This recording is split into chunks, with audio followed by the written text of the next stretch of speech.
Hello students, कैसे हैं आप लोग। नए साल और नए क्लास में मैं आपका वेलकम करता हूं अपने नए YouTube channel fundamental of physics by Abhijit Pratap. Hello, my name is Abhijit Pratap और आज हम लेके आए हैं क्लास 12th का पहला लेक्चर जो कि होगा इलेक्ट्रोस्टैटिक्स से। इलेक्ट्रोस्टैटिक्स के अंदर आपको 3 चैप्टर्स पढ़ने हैं, जिसमें आपका फर्स्ट चैप्टर है इलेक्ट्रिक चार्जेस एंड फील्ड। तो आइए हम शुरू करते हैं। आप अपने पेन और पेपर के साथ रेडी हो जाइए, क्योंकि हम लेक्चर्स के साथ साथ नोट्स भी लेते चलेंगे और जहां भी आपको महसूस होगी आप वीडियो को पॉज करके आप नोट्स को गैदर कर सकते हैं। तो चलिए शुरू करते हैं। तो सबसे पहले हम लोग बात करेंगे इलेक्ट्रोस्टैटिक्स की। तो इलेक्ट्रोस्टैटिक्स वो एक ब्रांच है फिजिक्स का जो कि सिर्फ डील करता है कब, जब चार्जेस रेस्ट में होगा तब। अगर हम लोग बात करें इलेक्ट्रिक चार्जेस, सबसे पहले हम लोग बात करते हैं इलेक्ट्रिक चार्ज के लिए। इलेक्ट्रिक चार्ज आपने पढ़ा है पहले। तो सबसे पहले अगर हम लोग बात करते हैं प्रॉपर्टी की, तो सबसे पहले बात करेंगे तो इसको हम लोग कौन सा प्रॉपर्टी बोलते हैं। This is known as intrinsic property. This is intrinsic property. This is intrinsic property. आपने क्लास 11th में पढ़ा है कि what is intrinsic and extrinsic property. तो रिमाइंड करा दूं आपको कि इंट्रिंसिक प्रॉपर्टी वो प्रॉपर्टी होती थी जो किसी भी ऑब्जेक्ट के शेप और साइज के ऊपर में डिपेंड नहीं करता है। So intrinsic property is the property which do not depends on the shape and size of an object. अगर हम लोग प्रॉपर डेफिनेशन की बात करें इलेक्ट्रिक चार्ज की, तो ये है आपका, it is an intrinsic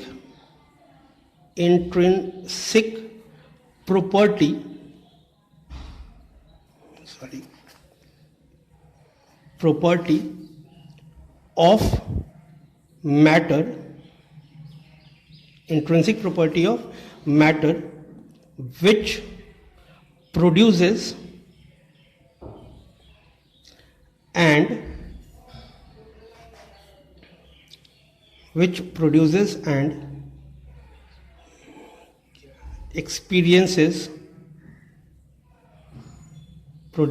and experiences an electric and magnetic effect.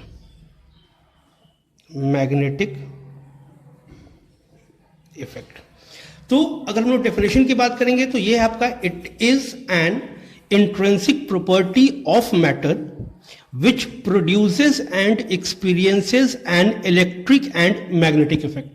तो अब बात यह है कि कब ये किस टाइम में इलेक्ट्रिक इफेक्ट प्रोड्यूस करेगा और किस टाइम में मैग्नेटिक इफेक्ट प्रोड्यूस करेगा। तो क्या बोल रहा है कि अगर हम लोग स्टेट ऑफ मैटर की बात करें, सो स्टेट ऑफ मैटर नहीं, सॉरी, स्टेट ऑफ चार्ज की बात करें हम लोग, स्टेट ऑफ चार्ज, तो आपको पता है कि 2 स्टेट पॉसिबल है चार्ज के लिए, that either it will be in rest और it will be in motion. Charge अगर रेस्ट में रहे तो it produces only electric effect, and when charge is in motion then it produce electric and magnetic effect. तो charge अगर रेस्ट में है तो वो सिर्फ और सिर्फ इलेक्ट्रिक इफेक्ट प्रोड्यूस करेगा, और चार्ज अगर मोशन में है तो वो इलेक्ट्रिक एंड मैग्नेटिक इफेक्ट दोनों प्रोड्यूस करेगा आपको। तो जब चार्ज जब रेस्ट में रहता है, then this branch of science which deals with charge in rest is known as electrostatic. और चार्ज जब मोशन में होगा then it is known as electrodynamic. अगर हम क्लास 12 की बात करें तो first 3 chapters, chapter 1, chapter 2 and chapter 3 आपका इलेक्ट्रोस्टैटिक के ऊपर बेस्ड है। चैप्टर नंबर 4, 5 एंड 6 आपका इलेक्ट्रोडायनेमिक्स के ऊपर बेस्ड है। इसमें हम लोग बात करेंगे इलेक्ट्रोस्टैटिक, और यहाँ पे आपका इलेक्ट्रोमैग्नेटिज्म का यूनिट आ जाएगा। इसकी बात हम फिलहाल नहीं करेंगे, हम लोग बात करते हैं इलेक्ट्रोस्टैटिक्स की। तो अगर हम डेफिनेशन की बात करें तो बाय डेफिनेशन इलेक्ट्रोस्टैटिक का डेफिनेशन देख लेते हैं। इलेक्ट्रोस्टैटिक्स का डेफिनेशन देख लेते हैं। क्या बोल रहा है? It is a branch of physics, branch of physics which study the effect of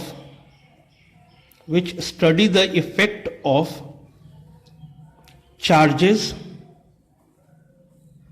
at rest। Charges at rest कहने का क्या मतलब होता है कि इसका जो वेलोसिटी होगा वो कितना हो जाएगा? आपका जीरो होगा। यानी कि जब चार्ज अगर मोशन में नहीं है, यानी कि उसका वेलोसिटी जब जीरो है, तो वो सिर्फ और सिर्फ इलेक्ट्रिक इफेक्ट प्रोड्यूस करेगा, और वो इलेक्ट्रिक इफेक्ट की वजह से वो किसी दूसरे ऑब्जेक्ट के ऊपर फोर्स लगा सकता है, उसको रिपेल कर सकता है, उसको अट्रैक्ट कर सकता है। तो वो डिफरेंट फीचर्स है, उसके बारे में हम लोग आगे पढ़ेंगे। तो ये था आपका इलेक्ट्रिक चार्ज एंड इलेक्ट्रोस्टैटिक्स का डेफिनेशन। अगर आगे आते हैं, हम लोग आगे बढ़े अगर तो हम लोग बात करते हैं टाइप ऑफ चार्ज की। सबसे पहले हम लोग बात करें इसमें टाइप्स ऑफ चार्ज की। टाइप्स ऑफ चार्ज, तो आपने क्लास 10th में पढ़ा है कि दो टाइप था चार्ज का आपका। एक को आप बोल रहे थे पॉजिटिव चार्ज, दूसरे को बोला आपने नेगेटिव चार्ज। आपने केमिस्ट्री में भी पढ़ा था कि किसी भी एटम के अंदर इलेक्ट्रॉन है और प्रोटॉन है, जिसपे दोनों के ऊपर चार्ज होता है। न्यूट्रॉन न्यूट्रल है आपका। तो अगर हम बात करें तो प्रोटॉन के ऊपर आप बोल रहे थे कि पॉजिटिव चार्ज होता है, इलेक्ट्रॉन के ऊपर आपका नेगेटिव होता है। तो सबसे पहले Benjamin Franklin was the first to assign positive and negative sign to the charges. उन्होंने बोला कि हाँ, एक को हम पॉजिटिव चार्ज बोलते हैं और एक को हम नेगेटिव चार्ज बोलेंगे। दोनों का जो बिहेवियर है जस्ट अपोजिट है एक दूसरे के। तो अगर हम लोग बात करें, यानी कि इसकी अगर बात करेंगे तो दो तरह का है। सबसे पहले अगर हम लोग बात करें तो एक थोड़ा हिस्ट्री देख लेते हैं इसका। Benjamin Franklin was first to assign positive and negative sign to the charge, sign to the charge। तो सबसे पहले बेंजामिन फ्रैंकलिन ने असाइन किया positive and negative sign to the charge. तो उसके बेसिस पे अगर हम लोग बात करें तो दो टाइप है आपका, positive charge and negative charge. तो टाइप्स की बात करें तो first one is positive charge and second one is negative charge.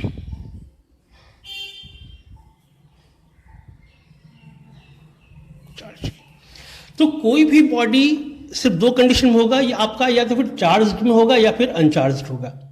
तो इसके पहले भी आपने क्लास 9th में पढ़ा है कि अगर किसी भी बॉडी के अंदर number of electron is equal to number of proton है, तो उसको आप क्या बोल रहे हो? अनचार्ज बॉडी बोलते हैं। और चार्ज बॉडी मतलब कि या तो फिर नंबर ऑफ इलेक्ट्रॉन ज्यादा होगा या फिर नंबर ऑफ प्रोटॉन ज्यादा होगा आपका उसमें। ओके, तो हम आते हैं वापस अपने टॉपिक के ऊपर। इतना ये सारी चीजें आपको पता है। जो नहीं पता है उसके बारे में बात करें हम लोग सबसे पहले बात करते हैं unit of charge. Unit of charge के बारे में तो एसआई यूनिट तो शायद पता होगा आपको। एसआई यूनिट इज या right coulomb. It is represented by C. तो ये आपका कूलम। उसके बाद हम लोग बात करते हैं नेक्स्ट, जो नहीं पता है आपको वो हम लोग बात करें सीजीएस यूनिट। ये नहीं पढ़ा आपने क्लास 10th में। CGS यूनिट या फिर इसको बोलते हैं हम लोग electrostatic unit, electrostatic unit, ESU। CGS unit और electrostatic unit of charge is stat coulomb, stat coulomb, है ना। CGS यूनिट और electrostatic unit that is known as ESU of charge is stat coulomb. Relation भी देखेंगे इसका हमने। इसके अलावा एक और यूनिट है इलेक्ट्रोमैग्नेटिक, क्योंकि आपको बोला था मैंने कि चार्ज जो है वो इलेक्ट्रिक के साथ साथ मैग्नेटिक इफेक्ट भी प्रोड्यूस करता है। जब इलेक्ट्रिक प्लस मैग्नेटिक है तो उसको हम लोग फिजिक्स के लैंग्वेज में बोलते हैं इलेक्ट्रोमैग्नेटिक, ठीक है। तो एक और यूनिट है that is known as electromagnetic, electromagnetic unit of charge, electromagnetic unit of charge. इसको हम लोग बोलते हैं EMU। और इस चार्ज की यूनिट को, इलेक्ट्रोमैग्नेटिक यूनिट को हम लोग बोलते हैं, दिस इज नोन एज एब coulomb.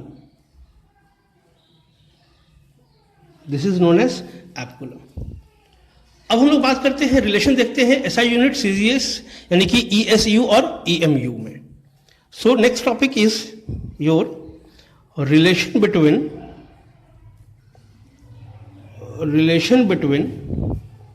SI, ESU and EMU। Okay, so ये है आपका SI यूनिट। क्या है आपका? Coulomb. So 1 coulomb is equal to, next ESU की बात करें हम लोग तो नेक्स्ट है आपका is known as is equal to 3 into 10 to the power 9 stat coulomb, और इक्वल टू EMU की बात करेंगे तो 1/10 एब कूलम। ओके, ये रिलेशन है आपका। अभी तक आपको एक क्वेश्चन आया है बोर्ड में, पूछा है उसने, question is what is the magnitude of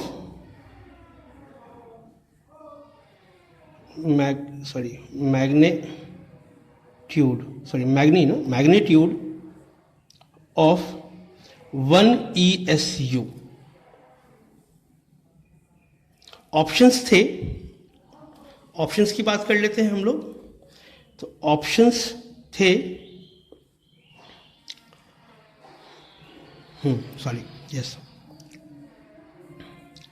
3 into 10 to the power 9 stat coulomb, option B 3 into 10 to the power 9 coulomb, C 3 into 10 to the power -9 stat coulomb, and option D 3 into 10 to the power -9 coulomb. So you can answer it. The magnitude of 1 ESU. What is 1 ESU? 1 ESU is unit electrostatic unit. Na? ESU is electrostatic unit, which is equivalent to 3 into 10 to the power 9 stat coulomb. Okay. So 3 into 10 to the power 9 stat coulomb is your answer. 1 ESU means this much. Okay. Now again, next question is, question number 2.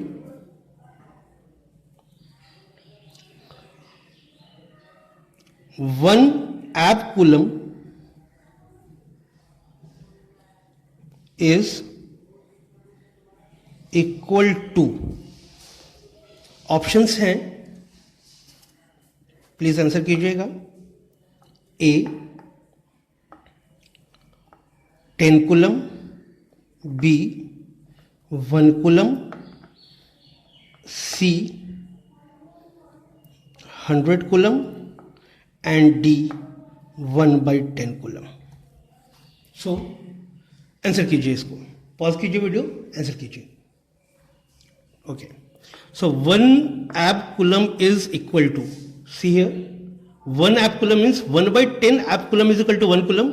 So this 10 will shift to this side. So 1 ab coulomb is equal to 10 coulomb. So 1 ab coulomb is equal to 10 coulomb. So option A is the right answer. Okay. Next we are moving to our next topic, that smallest and biggest unit of charge. Topic is smallest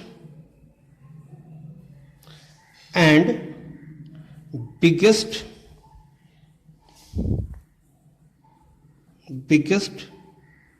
unit of charge. Smallest and biggest unit of charge. So the smallest unit of charge is Franklin. अगर हम लोग बात करें smallest unit, sorry, yes, smallest unit की बात करें हम लोग, तो smallest unit is Franklin.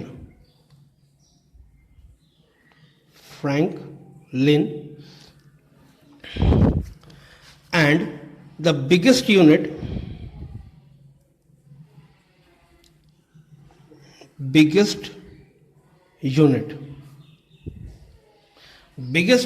is Faraday. So relation is 1 Faraday is Faraday. Relation is 1 Faraday is equal to 96500 coulomb. This is a relation between Faraday and Coulomb. Okay.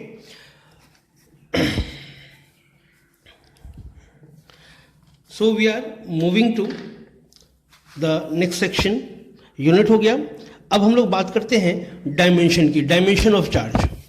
Next one is dimension of charge. हाँ जी, ये आपने class 11th में पढ़ा है, dimension कैसे निकालना है किसी यूनिट का. तो हम लोग बात करें तो आपको याद होगा कि हम जो भी डायमेंशंस निकालते थे वो हम लोग फंडामेंटल यूनिट्स के टर्म में निकाल रहे थे. और फंडामेंटल यूनिट्स कितने थे आपके पास? 7 फंडामेंटल यूनिट्स थी आपके पास. तो उसके टर्म में अगर हम लोग निकालें तो उसमें आपको अगर याद होगा कि उसमें कहीं भी कुलम नहीं था आपका.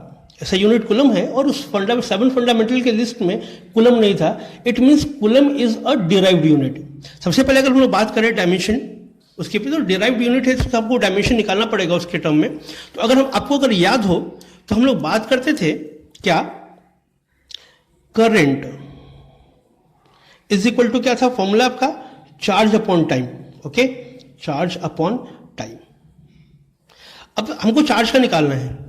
आपको अगर याद है तो करंट आपका फंडामेंटल यूनिट्स था, टाइम आपका फंडामेंटल यूनिट है. तो हम लोग यहां से बोल सकते थे क्या कि charge is equal to current into time. So current into time charge. तो अगर हम डायमेंशन की बात करें तो charge is written by Q. Okay, current into time. Current क्या था आपका? एम्पियर. टाइम के लिए क्या था आपका? Capital T. तो इसको हम लोग लिख सकते हैं क्या, एम वाला टर्म इसमें नहीं है इसलिए एम जीरो, एल का कोई टर्म नहीं है तो जीरो, टाइम का टर्म है टी, ए का टर्म है so A. So this is dimension of electric charge. M zero, L zero, T, A. This is your dimension of charge. Okay, so next we are moving. ये हो गया आपका okay.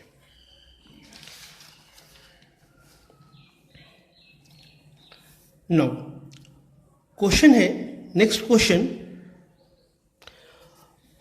Right relation between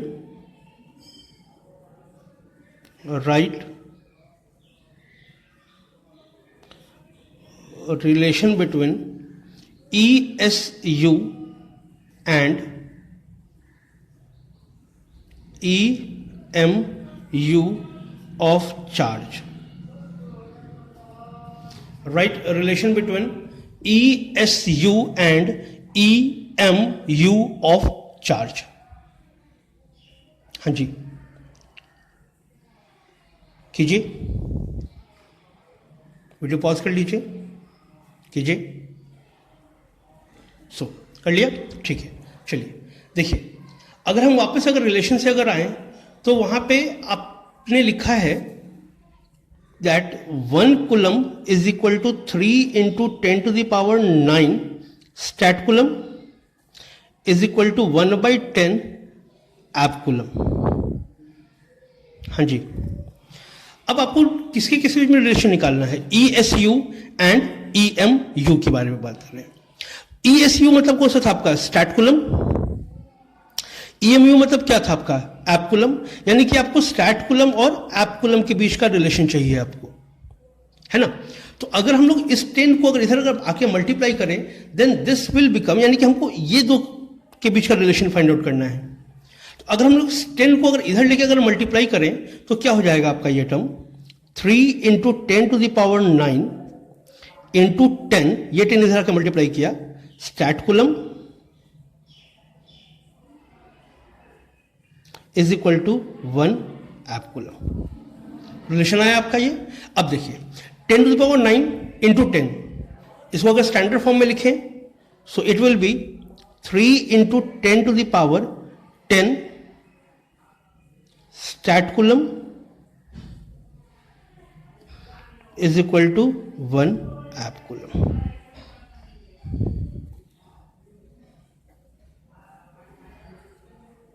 ये आपका relation है stat coulomb and ab coulomb, यानी कि ESU and EMU के बीच में। बहुत इंपॉर्टेंट क्वेश्चन है, इसको नोट कर लीजिएगा। ये कभी भी पूछा जा सकता है आपसे ऑब्जेक्टिव्स में, आपके बोर्ड एग्जाम में, या फिर आपके किसी भी कॉम्पिटिटिव एग्जाम में। चलिए हम आज के लेक्चर का लास्ट टॉपिक करेंगे। आज अभी लास्ट टॉपिक है properties of charges. So topic is properties of charge। कुछ प्रॉपर्टीज है, उसके बारे में अभी हम बात करेंगे। उसके बाद फिर हम लोग जरूरत पड़ेगा तो फिर डिस्कशन करेंगे इसके ऊपर। तो फर्स्ट बोल रहा है, द फर्स्ट प्रॉपर्टी इज, देखिएगा जिस तरह से आपने कंजर्वेशन ऑफ एनर्जी पढ़ा है, that energy is neither be created nor be destroyed, उसी तरह से कंजर्वेशन ऑफ चार्ज भी है आपका। हम आगे पढ़ेंगे, बात करेंगे इसके बारे में कि चार्ज को ना ही आप क्रिएट कर सकते हो, ना ही उसको डिस्ट्रॉय कर सकते हो। तो जब क्रिएट नहीं होगा और डिस्ट्रॉय नहीं होगा तो फिर जो ऑब्जेक्ट जो पहले से अनचार्ज था फिर चार्ज कैसे हो जाता है, उसके बारे में हम लोग बाद में बात करेंगे, ठीक है। तो सबसे पहले बोल रहा है क्या कि चार्ज जो है उसको आप ट्रांसफर कर सकते हो, एक ऑब्जेक्ट से दूसरे ऑब्जेक्ट में ट्रांसफर होता है। तो पहला जो प्रॉपर्टी है that is charge is transferable. Transferable, charge is transferable.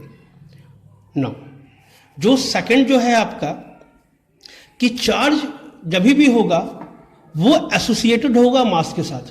ऐसा कोई भी ऑब्जेक्ट नहीं है जो मासलेस हो लेकिन उसके पास चार्ज हो। आप ऐसे भी बोल सकते हो कि ऐसा कोई ऑब्जेक्ट है ही नहीं जो मासलेस है। अगर हम लोग अगर सबसे अपने अगर फिजिकल वर्ल्ड की बात करें तो अभी तक सबसे छोटे इलेक्ट्रॉन की बात करते हो, इलेक्ट्रॉन का भी मास है। तो क्या बोल रहा है कि चार्ज इज ऑलवेज एसोसिएटेड,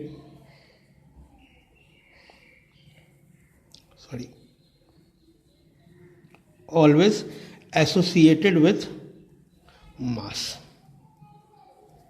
तो चार्ज जब भी होगा वो मास के साथ होगा।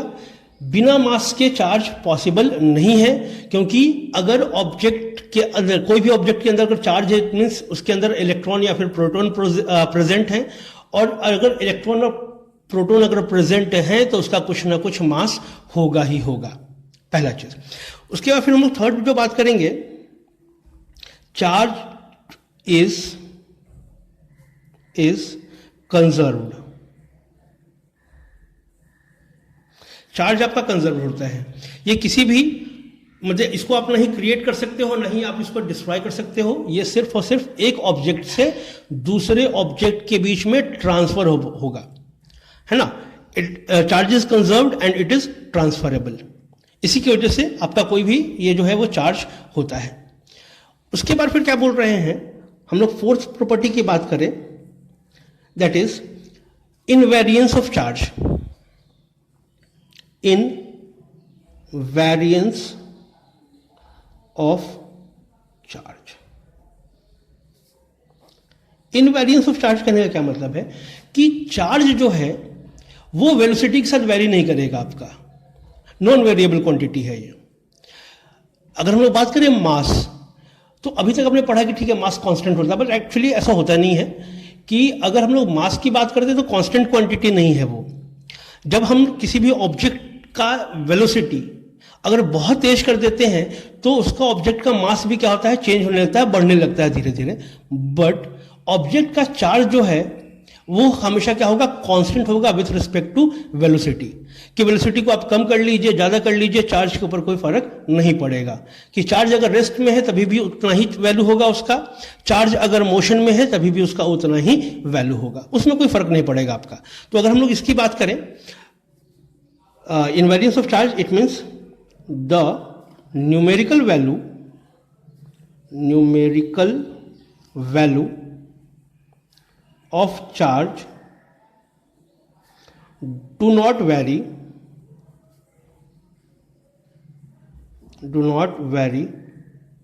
with the speed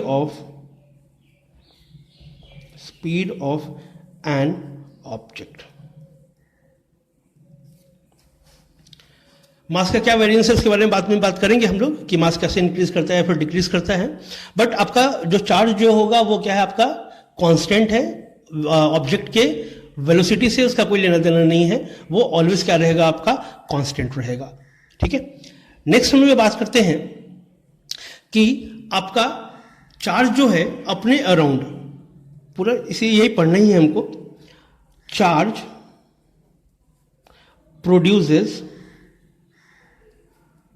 produces electric and magnetic effect।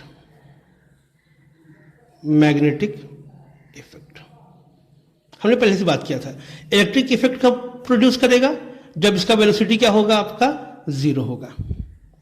Magnetic effect कब प्रोड्यूस करेगा, जब इसका वेलोसिटी जीरो नहीं होगा तब। ठीक है। तो ये आपका है प्रॉपर्टीज ऑफ चार्ज। तो इसके अलावा फिर हम मतलब ये करेंगे, उसके बाद फिर हम लोग नेक्स्ट टॉपिक लेके आएंगे आपका क्वांटाइजेशन ऑफ चार्ज के लिए। आज के लेक्चर के लिए बस इतना ही। Thank you.